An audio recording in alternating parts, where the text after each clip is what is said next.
I would like the principal, Christian Collage, to have the dais.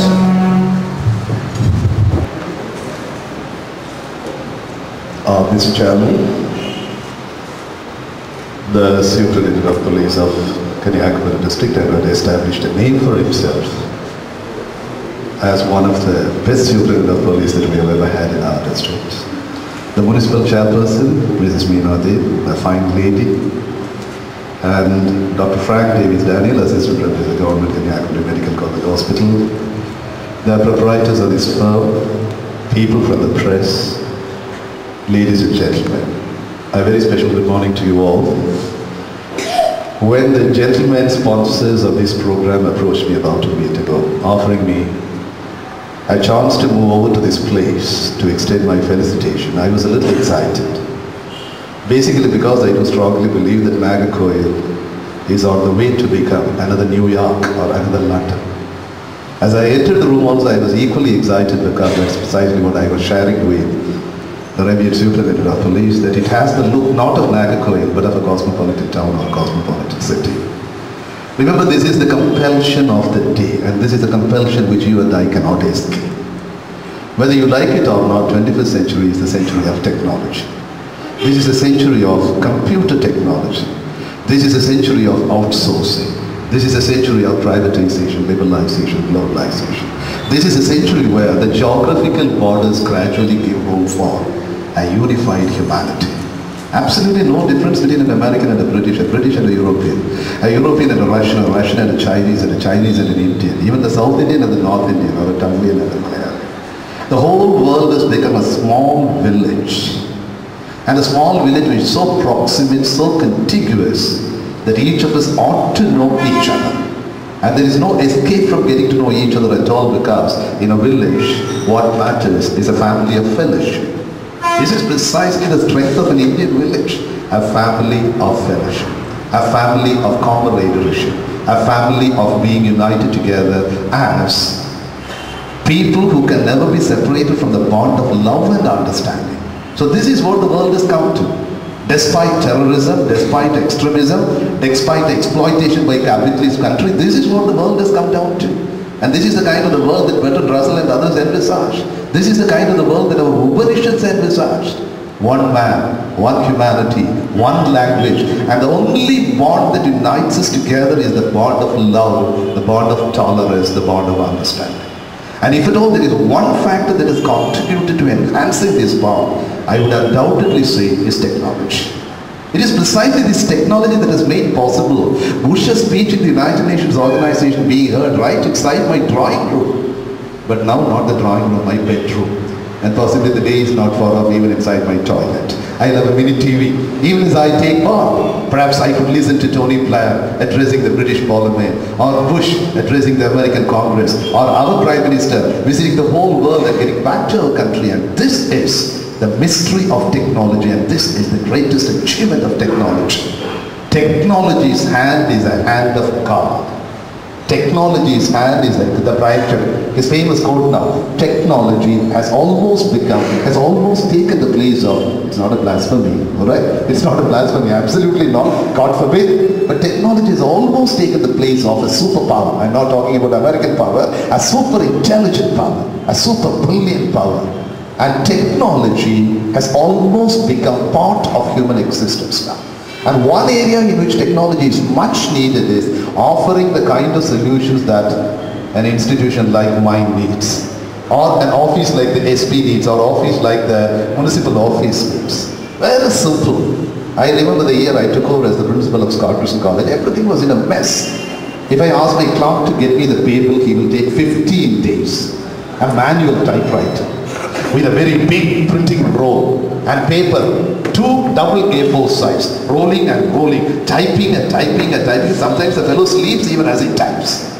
And instead of 1,100, he will write 10,100. Instead of 10,100, your salary will be 1,01,000. And the paper will be rejected by the joint director or by the treasury. What is this nonsense? And the poor clerk will say, I added only one more zero, sir. He has rejected the bill. One more zero makes all the difference. And then we decided that we should computerize, get the right kind of software, the software for office automation. You wouldn't believe. I tell my office clerk on the 10th that the bill should be ready on the 11th. He quits. Back comes the bill. Not on the 11th, sir. In half an hour's time, I'll get you the bill. Kindly tell me whether there are any refixation, any increment to be given to any teachers in half an hour's time. Almost a kind of a magical solution. I'm sure that all of you are very familiar with Harry Potter. The kind of magic that you will find only in Harry Potter's novels, you now see happening in reality.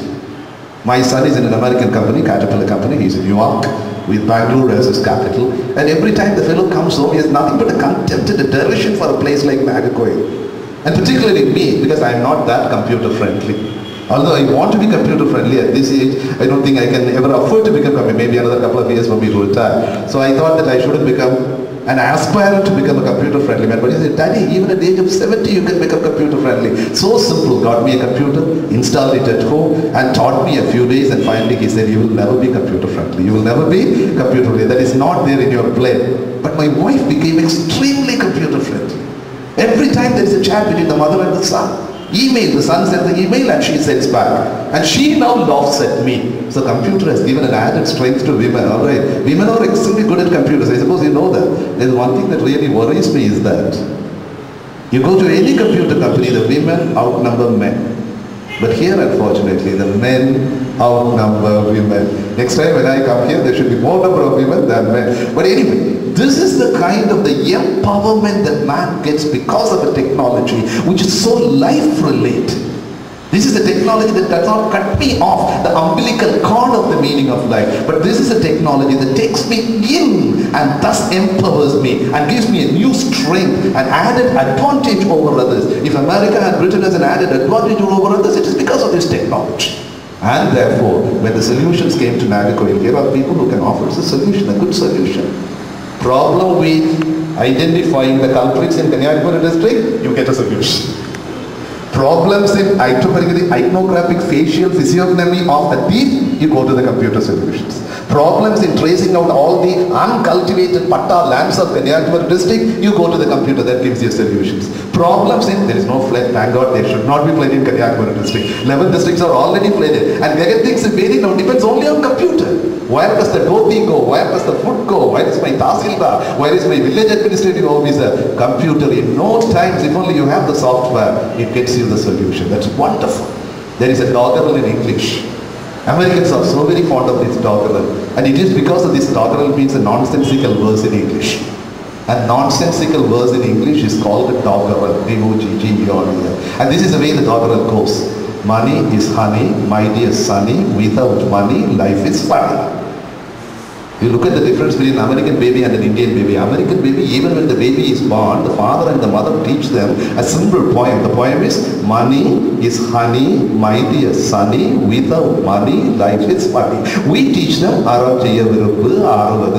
look at the difference between an American child and an Indian child. American child amasses well, an Indian child talks about and